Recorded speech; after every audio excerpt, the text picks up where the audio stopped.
नमस्कार प्यारे विद्यार्थियों, कक्षा 6 और 7 की हिंदी कार्यपुस्तिका में कार्यपत्रक नंबर 39 संदर्भ के साथ शब्दों के अर्थ समझ पाना सीखेंगे। जिन शब्दों के एक से अधिक अर्थ होते हैं उन्हें अनेकार्थक शब्द कहते हैं। जैसे हार के दो अर्थ है, एक हार का मतलब होता है पराजय यानी हारना, एक होता है माला। नीचे लिखे शब्दों के दो दो अर्थ होते हैं, आप इनके दो दो अर्थ और उसका वाक्य प्रयोग करके लिखना है। देखिए अर्थ, पहला है उत्तर, एक दिशा। उत्तर क्या है? एक दिशा है। और एक उत्तर का अर्थ होता है जवाब। भारत के उत्तर में हिमालय पर्वत है। एक दिशा क्या है? भारत के उत्तर दिशा में हिमालय पर्वत है।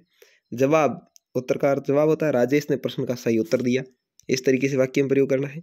अगला है लाल। लाल का अर्थ होता है पुत्र और एक होता है एक रंग। लाल पुत्र का क्या है? यशोदा का लाल श्री कृष्ण था, यानी यशोदा का पुत्र श्री कृष्ण था।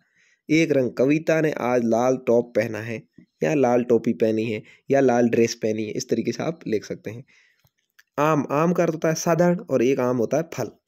रवि आम आदमी है यानी साधारण आदमी है। रौनक को आम पसंद है, तो इस तरीके से एक फल का नाम हो गया। अर्थ, अर्थ का मतलब होता है, एक तो अर्थ का होता है मतलब, एक होता है धन। काया का अर्थ शरीर होता है, ठीक है, तो यहाँ पर अर्थ का मतलब हो गया। और धन, जीवन में अर्थ का बहुत महत्व है, यानी जीवन में धन का बहुत महत्व है। इस तरीके से अगला है भाव। भाव में एक होता है मूल्य, एक होता है एक संवेदना। तेल के भाव बहुत बढ़ रहे हैं, ये तो हो गया मूल्य।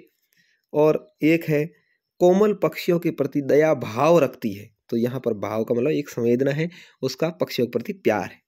अगला है व्यंजन। पकवान एक होता है, एक होता है वर्ण। शादी में अच्छे अच्छे व्यंजन बनते हैं, यानी अच्छे अच्छे पकवान बनते हैं, खाना बनता है। एक है वर्ण। हिंदी में व्यंजन वर्ण के भेद है, व्यंजन और स्वर वर्ण के भेद होते हैं, ठीक है। इस तरीके से आप लिख सकते हैं, व्यंजन और स्वर ऐसे भी लिख सकते हैं, व्यंजन स्वर वर्ण के भेद है। एक हल का अर्थ है समाधान, एक हल का होता है औजार। कठिन प्रश्न का हल मुश्किल से मिलता है, यानी समाधान, ठीक है। और किसान हल से खेत जोतता है, तो ये एक औजार हो गया। वार, वार करता दिवस, एक होता है हमला।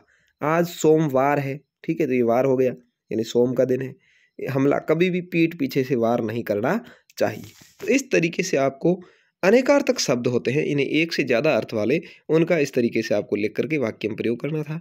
उम्मीद है आपको बहुत ही अच्छे से ये जो कार्यपत्रक आपका था 39 कंप्लीट होता है। धन्यवाद।